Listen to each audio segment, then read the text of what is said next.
The country is watching Georgia ahead of the runoff races, and today President-elect Biden and Vice President-elect Kamala Harris announced they are making a stop in the state ahead of Tuesday's election. Mara Sirianni breaks down the big visits as early voting begins to wrap up. Although more than 2.3 million Georgians have already voted early, President-elect Biden, Vice President-elect Harris, and President Trump are all expected to travel to Georgia to make their last-minute pitches to voters. Just announced, Biden will visit Atlanta Monday to campaign for Democratic candidates Ossoff and Warnock. Harris will rally for them on Sunday in Savannah.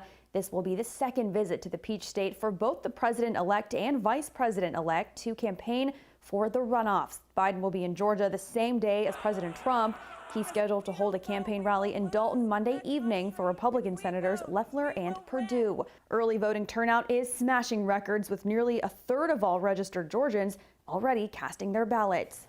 And today is the last day of early voting in some counties, and as voters race to the polls, Georgia's Senate candidates are traveling to the state, making their final campaign push.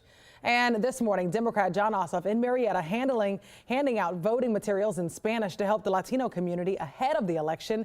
People could pick up packets of campaign and voting information in Spanish to distribute to their own communities. Meanwhile, Republican Kelly Loeffler is also on the campaign trail today. This morning, the senator made a quick stop to rally supporters in Macon, Georgia. Then later on today, she plans to do the same thing in Savannah and Augusta.